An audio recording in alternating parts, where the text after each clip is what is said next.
Amém. Boa noite, amados irmãos. Boa noite, amigos que nos ouvem. Eu quero aqui expressar aqui a minha alegria, a minha satisfação de estar transmitindo a mensagem de Deus para você. Primeiro, você que é membro da nossa segunda Igreja Batista de Limoeiro do Norte, quero dizer para você que eu me encontro com muita saudade de abraçar, saudade da presença dos irmãos, né? Enfim, nós estamos aqui e em breve nós iremos nos encontrar, porque nosso Deus é soberano, né? Você que não é membro da nossa igreja, você que está em sua casa, também é motivo de muita alegria você estar nos ouvindo, né? E eu queria que você desse um pouquinho de atenção nesse momento à palavra de Deus, esse momento de reflexão que nós vamos ter aqui. Eu tinha dito que nós, nas quintas-feiras, na igreja, nós estamos caminhando pelo livro de Colossenses, fazendo a exposição do livro da carta de Paulo aos Colossenses, mas em virtude do tempo que nós estamos vivendo, tempo de dificuldade, tempo de tribulação, achou-se necessário eu fazer uma reflexão, a respeito de tudo que está acontecendo hoje, o que tem a ver com a Bíblia, o que tem a ver com... O que é que a Bíblia tem a ver, o que está acontecendo hoje tem a ver com a Bíblia, né? Mas eu queria caminhar aqui num texto diferente, fora do livro da carta de Paulo aos Colossenses. Eu queria que você caminhasse comigo no Evangelho de Mateus. Evangelho de Mateus, no capítulo 12, a partir do verso 9. Por favor, você que tem Bíblia, você que pudesse abrir sua Bíblia, a Santa Palavra de Deus nesse momento, para a gente fazer aqui uma explanação desse texto. Eu creio que hoje Deus vai falar no seu coração mais uma vez. Eu creio que esta palavra vai ser poderosa para a sua vida, né? Mateus, no capítulo 12, no verso 9. Antes eu queria orar, sabe? Pedir para que essa palavra abençoe sua vida. Amado Deus, eu quero, diante da tua presença, e diante da presença daqueles que estão em casa, Deus, clamar, meu Deus, pela tua misericórdia. Te pedir, meu Deus, que o Senhor preencha da sua compassibilidade. Que o Senhor preencha, meu Deus, os corações secos hoje à noite. Que o Senhor preencha, meu Deus, os corações vazios que se encontram hoje à noite, meu Deus. Que essa palavra possa fluir daqui. Que o poder da tua palavra possa penetrar, meu Deus, no mais íntimo do coração dos seus ouvintes, que possa discernir os propósitos do coração, do interior, em nome de Jesus. Faz assim, Deus. Amém. Mateus, no capítulo 12, dos versos 9 ao 21, a palavra diz assim: Tendo Jesus partido dali, entrou na sinagoga deles. Achava-se ali um homem que tinha uma das mãos ressequida. E eles, então, com o intuito de acusá-lo, perguntaram a Jesus: É lícito curar no sábado? Ao que eles respondeu: Qual dentre vós será o homem que, tendo uma ovelha, e num sábado está caído numa cova, não fará todo o esforço tirando-a dali? Ora, quanto mais vale um homem que uma ovelha. Logo, é lícito nos sábados fazer o bem. Então disse ao homem: Estende a mão. Estendeu-a, e ela ficou sã como a outra. Retirando-se, porém, os fariseus conspiravam contra ele sobre como lhe tirariam a vida. Mas Jesus, sabendo disso, afastou-se dali. Muitos o seguiam e a todos ele curou. Advertindo-lhe, porém, que não expusessem a publicidade, para se cumprir o que foi dito por intermédio do profeta Isaías. Eis aqui o meu servo, que escolhi, o meu amado, em quem minha alma se compraz. Farei repousar sobre ele o meu espírito, e ele anunciará juízo aos gentios. Não contenderá, nem gritará, nem alguém ouvirá nas praças a sua voz. Não esmagará a cana quebrada, nem apagará a torcida que fumega, até que se faça vencedor o juízo. E no seu nome esperarão os gentios. Amém, amados? Então, irmãos,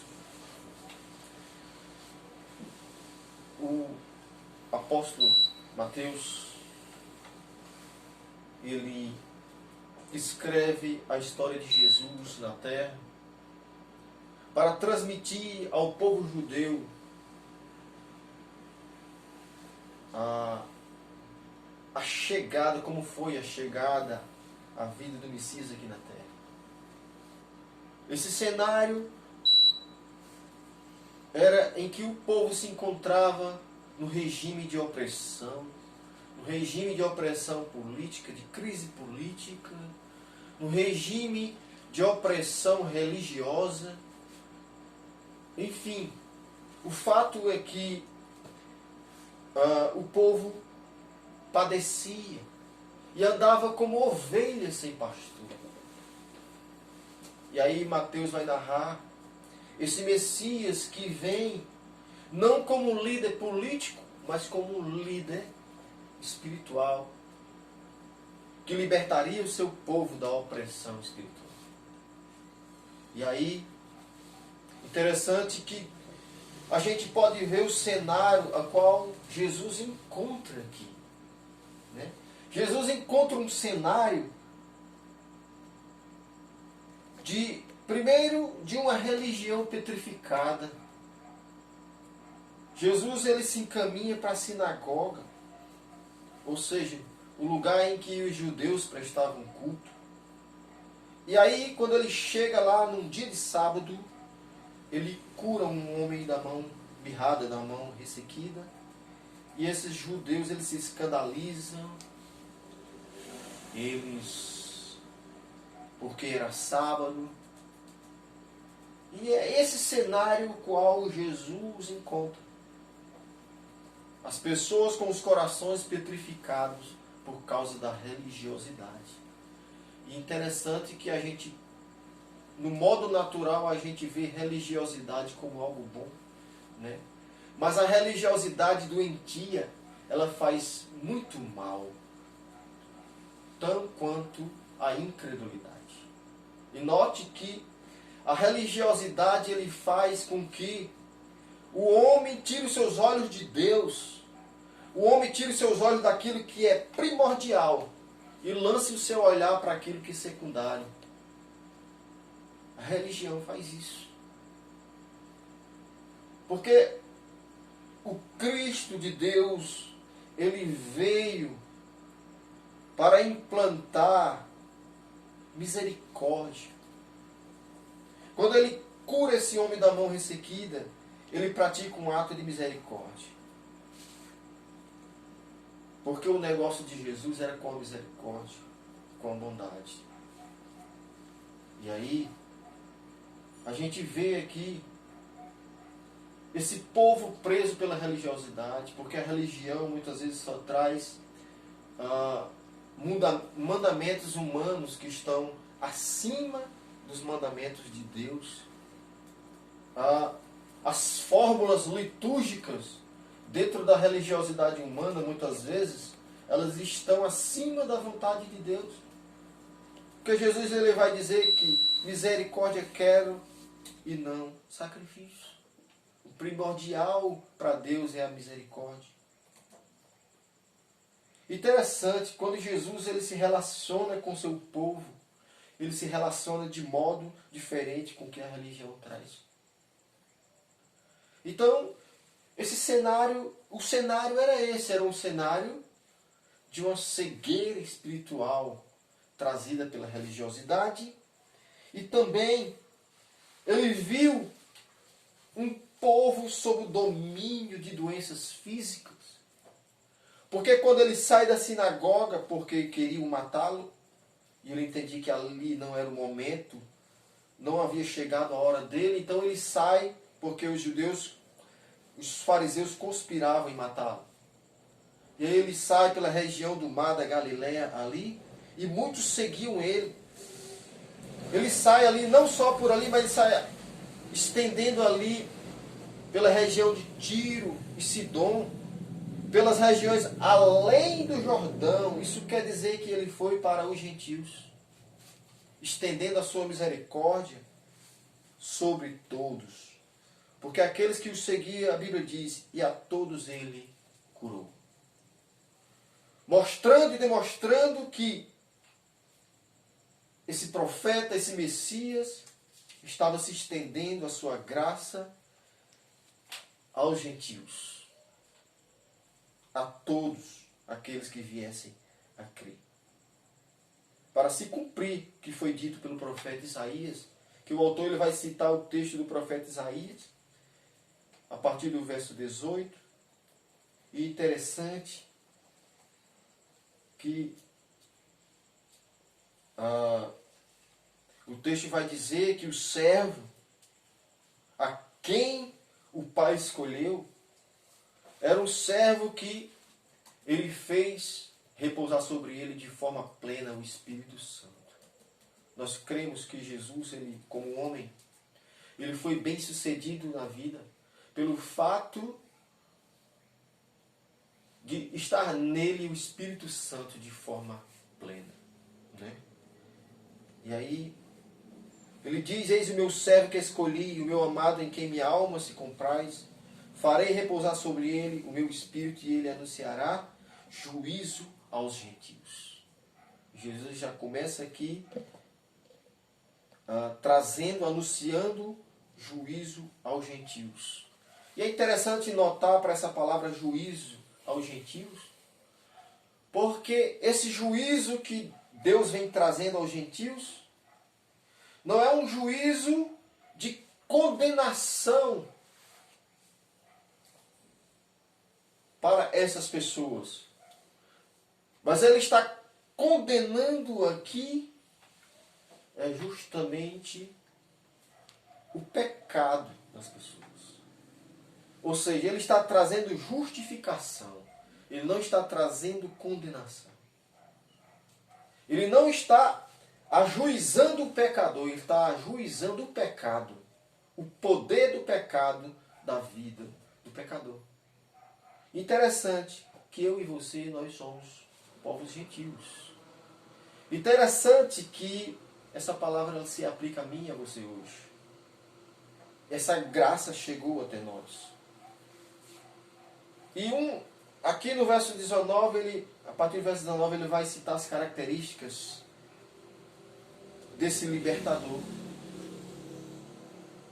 Que liberta da opressão, do jugo da religião, que liberta da opressão, do jugo das doenças físicas, mentais e psicológicas, porque a Bíblia diz que ele curou a todos. Marcos, o evangelista Marcos, no capítulo 3, do verso 7 a 12, ele vai dizer que Jesus ele curava lunáticos. Aliás, Mateus 4, 24, ele vai dizer que Jesus ele curava lunáticos, endemoniados, paralíticos e toda sorte de enfermos e doenças. As doenças psicológicas. Você não pense que hoje a chamada depressão ela não é uma doença desse século. A depressão é apenas o nome que é novo, mas os sintomas são tão antigos. Os sintomas são antigos. As doenças psicológicas, as doenças opressivas da alma, do coração, elas são antigas. E já existiam nos tempos de Jesus. Né? E ele diz, primeiro, que ele não contenderia. Ele não contenderá. Por que Jesus ele não contenderia? Não contendeu? Porque Jesus ele é a verdade. E a verdade, ele não discute. A verdade ele simplesmente aplica. Ele simplesmente afirma. Né? Ele não debatia em busca do conhecimento da verdade, como os debates filosóficos de hoje, como a ciência faz muitas vezes, em busca da verdade. Não. Simplesmente ele afirmava ser a verdade. Interessante. Né? Diante de Pôncio Pilatos, Pôncio Pilatos faz uma pergunta: és tu mesmo o rei dos judeus? E ele diz: tu sabes. E diante de tantas acusações, a Bíblia diz: Jesus não abriu sua boca. Ele não estava preocupado em ir em busca da verdade, porque ele sabia que ele era a própria verdade. Verdade absoluta, porque não existe verdade relativa, só existe uma verdade absoluta. Segunda coisa, ele vai dizer que esse libertador ele também não gritaria. Ele não reprimiria com violência. Ele não chegou... As pessoas que chegaram a ele, como Maria Madalena, por exemplo, como Judas, que teve uma atitude de traição, como Pedro, que o negou, enfim, de tantos outros, como eu e você, que muitas vezes o negamos. Ele não nos trata reprimindo-nos com violência. Ele nos trata com misericórdia, com compaixão, muitas vezes, porque ele sabe da nossa limitação. E interessante que ele sabe da sua limitação. E terceira coisa, ele vai explicar aqui que também ninguém se ouvirá nas praças a sua voz. Jesus não foi aquele líder interessado em... aquele líder manipulador interessado a se promover politicamente. Nós estamos vivendo um tempo em que as pessoas estão sendo manipuladas por homens que são muito mais políticos. Muitas vezes nós estamos caminhando, muitas vezes não, hoje, nós caminhamos debaixo do jugo de uma crise política. E aí a gente se percebe debaixo desse jugo. Quem há de nos libertar? Quem há de ser por nós? E aí, a quarta coisa, esse mestre, ele diz no verso 20 que não esmagará a cana quebrada. Interessante desse contexto aqui, trata-se de uma cana, de uma vegetação, de uma cana que tinha muitas utilidades. Era muito abundante essa cana no Rio Jordão, ali nas mediações do Rio Jordão. E essa cana, quando de certa forma o vento vinha, tempestade vinha, e ela se quebrava, estava a ponto ali de ser esmagada, de não servir mais para nada. É nesse contexto em que Deus traz o seu Filho de forma misericordiosa, no intuito de nos libertar e nos trazer a utilidade. Talvez a sua vida hoje esteja caminhando dessa forma, como um caniço quebrado, prestes a viver a inutilidade da vida, a se tornar inútil. Mas Jesus, ele veio para essas ocasiões. Jesus, ele não veio apenas para aquele tempo. Essa história que está aqui é para nós hoje. Jesus, ele se faz presente hoje de forma espiritual para levantar essa cana quebrada e trazer, dar um novo sentido de vida e trazer a utilidade e trazer um sentido, fazer com que a nossa vida se torne uma vida que tenha sentido, que tenha propósito.